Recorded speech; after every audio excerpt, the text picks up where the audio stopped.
Welcome to ABC campus. आज हम partnership act 1932 में mutual rights and liabilities of partners को डिस्कस करेंगे। तो ये टोटल 6 राइट्स एंड ड्यूटीज हैं जो म्यूचुअल हैं, यानी ये हर पार्टनर का राइट भी होता है और एक तरह से उसकी ड्यूटी भी होती है। और ये जो राइट्स एंड ड्यूटीज हैं ये भी सब्जेक्ट टू कॉन्ट्रैक्ट हैं, यानी पार्टनर्स चाहें तो आपस में कॉन्ट्रैक्ट कर कर इनको चेंज कर सकते हैं, तो इनको चेंज किया जा सकता है। ये 6 आइटम्स में हम डिस्कस करेंगे। रिमरेशन का राइट क्या होता है, प्रॉफिट और लॉस की शेयरिंग के लिए राइट क्या होता है, इंटरेस्ट ऑन कैपिटल के रूल्स क्या होते हैं, इंटरेस्ट ऑन एडवांस जो अगर किसी पार्टनर ने पार्टनरशिप बिजनेस को लोन या कैपिटल के अलावा एक्स्ट्रा अमाउंट दी हुई हो तो उस पर कितना इंटरेस्ट मिलेगा, राइट टू बी इंडेमनिफाइड क्या होता है, और अगर किसी पार्टनर ने कोई विलफुल निग्लेक्ट किया हो तो उसके लिए वो इंडेमनीफाई करने की उसकी ड्यूटी क्या होती है। तो वंस अगेन याद रखना है कि ये जो रूल्स हम इस वीडियो के अंदर पढ़ेंगे ये तब तक अप्लाई होंगे अगर पार्टनर्स ने कोई कॉन्ट्रैक्ट अदरवाइज नहीं किया हुआ। अगर पार्टनर्स ने कोई कॉन्ट्रैक्ट अदरवाइज किया हुआ है तो फिर वो कॉन्ट्रैक्ट अप्लाई होगा। एक ब्रीफ एग्जांपल के तौर पर, फॉर एग्जांपल यहां पर है कि किसी पार्टनर का कोई रिम्यूनरेशन नहीं होता, लेकिन अगर पार्टनर्स ने ये डिसाइड किया हुआ है कि किसी एक पार्टनर को प्रॉफिट में से सैलरी मिलेगी तो फिर वो दी जाएगी क्योंकि उन्होंने आपस में ये कॉन्ट्रैक्ट कर लिया। अगर कॉन्ट्रैक्ट नहीं हुआ तो फिर रूल ये है कि किसी पार्टनर को कोई रिम्यूनरेशन नहीं मिलता। तो इस तरीके से इन 6 पॉइंट्स को लेकर चलेंगे। अच्छा, फिर अक्सर ये क्वेश्चन आ जाता है एग्जाम में कि जी तमाम mutual rights and duties mention करें पार्टनर्स की, तो उसमें आपने ये वाली 6 तो डेफिनेटली मेंशन करनी है क्योंकि इनका तो लॉ में title he mutual rights and liabilities वाला है। और एक और जो इससे पहले हमने सेक्शन कवर किया सेक्शन 12, उसमें है rights and duties for the conduct of business, वो भी म्यूचुअल ही होती हैं। आल्दो के लॉ में उनके लिए वर्ड म्यूचुअल यूज नहीं हुआ, लेकिन वो भी म्यूचुअल हैं क्योंकि वो राइट्स एंड ड्यूटीज भी हर पार्टनर की होती हैं और वो सब्जेक्ट टू कॉन्ट्रैक्ट होती हैं, यानी उनको भी कॉन्ट्रैक्ट के थ्रू चेंज किया जा सकता है। तो 4 पॉइंट्स वहां थे, 6 पॉइंट्स यहां पर है। इन पॉइंट्स को अब 1 बाय 1 डिस्कस करते हैं। रिमरेशन पे पॉइंट ये है कि a partner is not entitled to receive remuneration for taking part in the conduct of business. तो अगर कोई पार्टनर बिजनेस के लिए कोई काम कर रहा है, बिजनेस की मैनेजमेंट में हिस्सा ले रहा है, तो उसको कोई रिमरेशन नहीं मिलेगा। It is however usual to allow some remuneration to the working partners provided there is specific agreement to that effect. यानी अगर पार्टनर्स ने स्पेसिफिकली डिसाइड किया हुआ है कि किसी पार्टनर को कोई रिमरेशन मिलेगा तो फिर वो उसको मिल सकता है, क्योंकि ये जो राइट्स एंड ड्यूटीज और राइट्स एंड लायबिलिटीज हम यहां पर पढ़ रहे हैं ये सारी की सारी वो हैं जो कॉन्ट्रैक्ट के थ्रू चेंज की जा सकती हैं। तो अगर पार्टनर्स इसको कॉन्ट्रैक्ट के थ्रू चेंज कर लेते हैं तो रूल चेंज हो जाएगा। अभी जो हमने पढ़ा कि रिमरेशन नहीं मिलना वो फिर चेंज हो जाएगा और रिमरेशन मिल सकता है। तो एग्जाम्पल एक देख लेते हैं। आफ्ताब, बादल एंड चांद started a business of trading in light bulbs together under the name Solar Trader. They decided to share profits equally and the business will be managed by Aftab only. Badal and Chand will not take any active part in management. तो जाहिर बात है business के लिए काम कौन कर रहा है? आफ्ताब, बादल और चांद नहीं कर रहे। अब क्या आफ्ताब काम कर रहा है, बाकी दो लोग काम नहीं कर रहे, तो क्या आफ्ताब को बिजनेस में जो वो अपना टाइम लगा रहा है, अपनी मेहनत लगा रहा है, उसके कोई रिनोवेशन, कोई सैलरी, कोई अमाउंट मिलेगी? इसका आंसर ये है कि अगर तो पार्टनर्स ने कोई एग्रीमेंट किया हुआ है फिर तो मिलेगी, वरना बेसिक रूल ये है कि कोई रिमरेशन नहीं मिलेगा। Aftab is not entitled to remuneration for his work unless, यानी एक्सेप्शन इसकी क्या आएगी? If specifically agreed by the partners. अगर पार्टनर्स ने इस पर कोई स्पेशल एग्रीमेंट किया हुआ है तो फिर वो फॉलो करेंगे, स्पेशल एग्रीमेंट नहीं किया हुआ तो कोई रिमरेशन नहीं मिलेगा। दूसरा पॉइंट है शेयरिंग प्रॉफिट्स एंड लॉसेस का। तो every partner has a right to share profits equally earned by the firm unless agreed otherwise. अच्छा, इसमें इस बात से भी फर्क नहीं पड़ता कि पार्टनर्स ने कैपिटल कितना कंट्रीब्यूट किया हुआ है। एक पार्टनर ने जो है वो 90 मिलियन का कैपिटल कंट्रीब्यूट किया है, दूसरे पार्टनर ने 10 मिलियन का किया है। अगर उन्होंने प्रॉफिट शेयरिंग रेशियो डिसाइड की हुई है तो वो तो है कि एग्रीड अदरवाइज, फिर तो हम उसको फॉलो करेंगे। अगर उन्होंने प्रॉफिट और लॉस का रेशियो जो है वो डिसाइड नहीं की हुई तो फिर इक्वल वाला रूल अप्लाई होगा कि दोनों को इक्वल मिलेगा चाहे उनका कैपिटल डिफरेंट ही क्यों ना हो।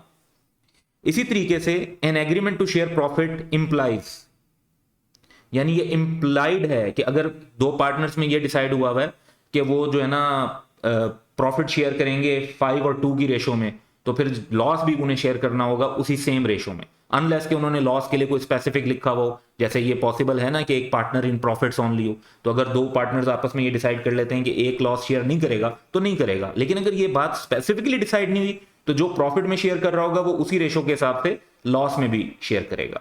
अब इन दोनों पॉइंट्स को एग्जांपल्स के थ्रू कवर करते हैं। Adil and Kashif started a partnership business by contributing rupees 5 million and rupees 7 million respectively। तो दोनों पार्टनर्स का जो कैपिटल की कंट्रीब्यूशन है वो डिफरेंट है। However, they did not decide the profit sharing ratio। Profit sharing ratio decide नहीं की। अब हालांकि कैपिटल डिफरेंट है, प्रॉफिट शेयरिंग रेशियो उनकी डिफरेंट नहीं होगी, वो इक्वली प्रॉफिट शेयर करेंगे, यानी 50%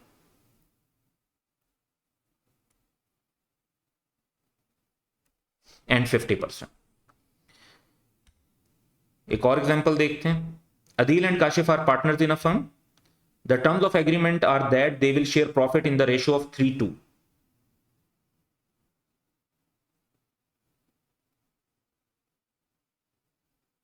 तो प्रॉफिट वो शेयर करेंगे 3:2 में, but there is no express provision regarding sharing of loss. अब कोई बात नहीं की हुई तो इंप्लाइड होगा कि लॉस भी उसी रेशो में शेयर होगा।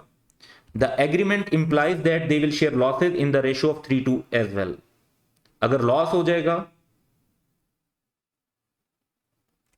तो वो भी सेम रेशो के अंदर डिस्ट्रीब्यूट होगा। हाँ, वंस अगेन अगर पार्टनर्स कोई एग्रीमेंट अदरवाइज कर लेते हैं तो फिर वो अप्लाई होगा। अगर पार्टनर्स कहते हैं कि जी प्रॉफिट होगा तो 60-40 होगा, लॉस होगा तो 80-20 के रेशो में होगा, तो ऐसा पार्टनर्स एग्रीमेंट कर सकते हैं और फिर वही अप्लाई होगा। लेकिन जहां पे पार्टनर्स ने एग्रीमेंट नहीं किया हुआ होगा वहां पर ये दो रूल्स अप्लाई होंगे जो हमने यहां पढ़े।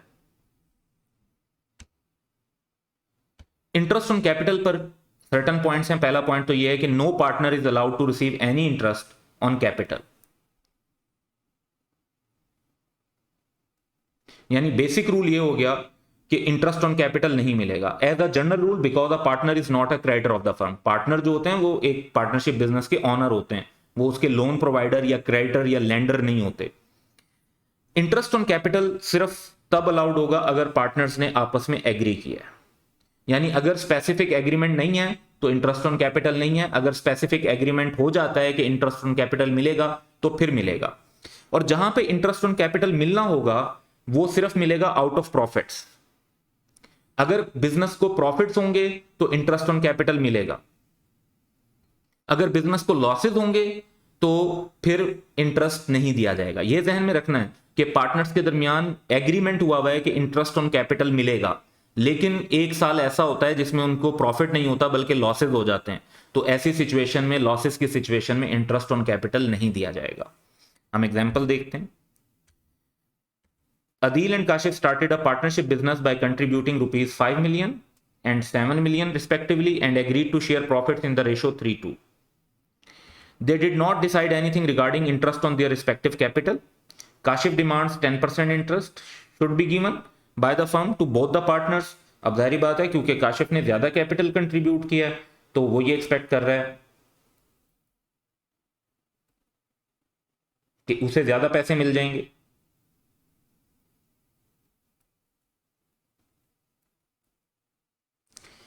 लेकिन क्या यहां पर अलाउड होंगे? जब पार्टनरशिप में डिसाइड नहीं किया तो फिर जनरल रूल अप्लाई होगा। जनरल रूल क्या है कि कोई इंटरेस्ट ऑन कैपिटल नहीं मिलेगा। In absence of specific agreement there shall be no interest on capital.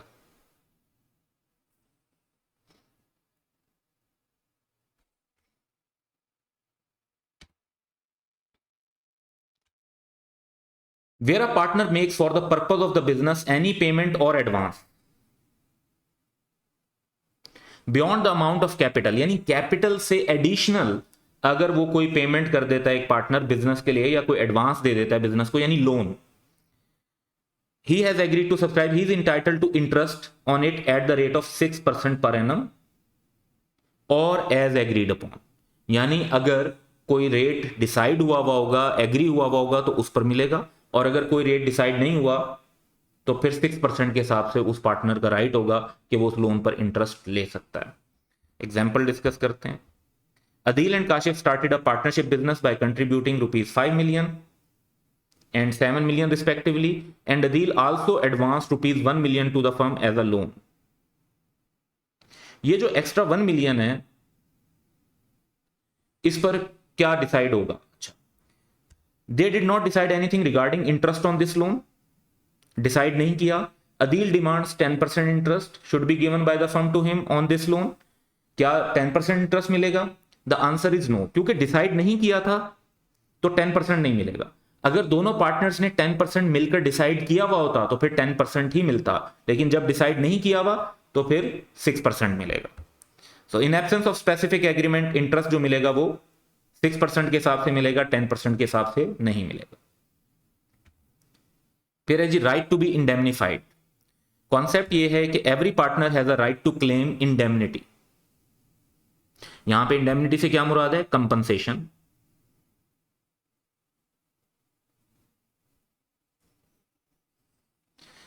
In respect of payment made और लाइबिलिटीज इनकर्ड बाय हिम. कि अगर उसने कोई ऐसी पेमेंट्स की हैं या खुद पर्सनल लाइबिलिटीज इनकर की हैं, किस लिए? In the ordinary and proper conduct of the business.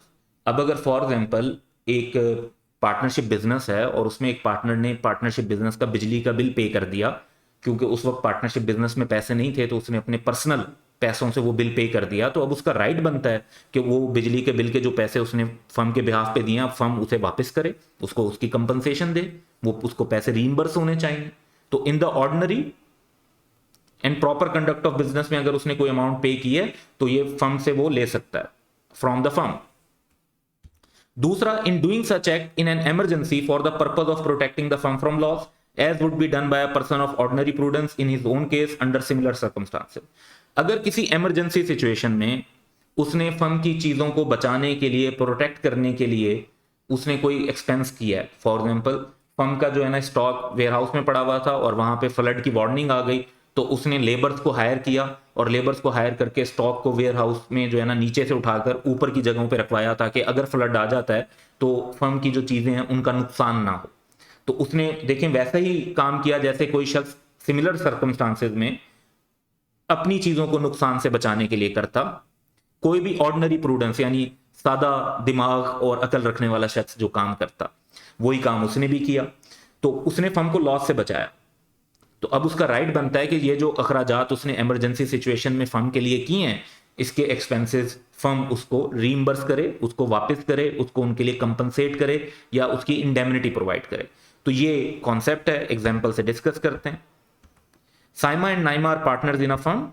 Saima paid insurance premium from her own pocket, यानी फर्म के कैश में से नहीं, अपने जाती कैश में से, in order to protect firm's inventory when there was chance of damage by rainwater. She also paid for shelves to keep the inventory safe. तो एक तो इंश्योरेंस करवा ली ताकि अगर नुकसान कोई होता है रेन वाटर की वजह से तो वो फर्म को नुकसान ना हो. दूसरा ये कि शेल्फ वहां पर ला के रखी ताकि इन्वेंट्री को बेहतर वे में रखा जा सके और रेन वाटर की वजह से नुकसान ना हो. तो ये जो काम किए हैं तो ये खर्चे की कहां से किए हैं? From her own pocket. लेकिन किए किसके लिए हैं? फर्म के लिए. तो अब क्या चाहिए? फर्म को चाहिए कि वो उसको वो पैसे वापस करे. She is entitled to be reimbursed. Reimburse भी लिख सकते हैं, इंडेमनीफाई भी कह सकते हैं, यहां पर आप कंपनसेटेड भी कह सकते हैं और रीपेड भी कह सकते हैं, यानी उसको वो अमाउंट वापस मिलनी चाहिए जो उसने फर्म के बेनिफिट के लिए कंडक्ट की है, खर्च की है. लास्ट हमारे पास है duty to indemnify for wilful neglect. तो इसमें रूल क्या है? Every partner is under a duty to indemnify the firm. अब यहां पे पहले देखें, पहले बात क्या थी कि पार्टनर ने अपनी जेब से पैसे लगाए और काम किसका था? फर्म का. लेकिन यहां पर क्या हो रहा है कि for any loss caused to it, कि फर्म को कोई नुकसान पहुंचा, किसकी वजह से पहुंचा? By wilful neglect of partner, यानी पार्टनर ने कोई ड्यूटी परफॉर्म नहीं की अपनी और उसकी वजह से फर्म को नुकसान पहुंचा conduct of the business of the firm में. तो फिर नुकसान एक पार्टनर की गलती की वजह से पहुंचा तो सारे पार्टनर्स को तो वो लॉस बेयर नहीं करना चाहिए. तो वो नुकसान एक पार्टनर की ड्यूटी होगी कि वो फर्म को रीइंबर्स करे, पे करे, कंपनसेट करे. Failure to perform a duty और to do something which the partner should have done, एक पार्टनर को एक जगह पे काम करना चाहिए था और उसने नहीं किया, उसकी वजह से फर्म को नुकसान हो जाता है, तो वो नुकसान पार्टनर को देना पड़ेगा फर्म को in the conduct of the business of firm. इसको एक एग्जांपल से भी डिस्कस करते हैं। Habib and Tanveer are partners in a firm. Habib was interested with monitoring inventory levels, यानी इन्वेंट्री को चेक करते रहना है, to avoid stock shortages on weekly basis, कि हर वीक में एक मरतबा वो चेक कर लें कि भी इतना स्टॉक अवेलेबल है कि स्टॉक शॉर्ट तो नहीं हो जाएगा, जिस चीज का स्टॉक कम हो रहा हो उसको फौरन ऑर्डर किया जाए ताकि स्टॉक में शॉर्टेज ना हो और कंपनी को जो है ना अपने कस्टमर के साथ सेल्स करने में प्रॉब्लम ना आए। Habib neglected the work for many months, कोई एक आध हफ्ते की बात नहीं है, for many months, due to which firm suffered the loss. अब गलती किसकी है? हबीब की। नुकसान किसको हुआ? फर्म को हुआ। तो Habib must compensate the firm for loss caused due to his neglect. तो यहां पर हबीब को पैसे देने होंगे फर्म को कि वो उनका लॉस को कंपनसेट करे, क्योंकि उसके जो नेग्लिजेंस की वजह से फर्म को यह नुकसान हुआ है और उसको कंपनसेट करना होगा। तो ये 6 पॉइंट्स हैं म्यूचुअल राइट्स एंड लायबिलिटीज जो लॉ के सेक्शन 13 में मेंशन है। That's all for today. Have a good day.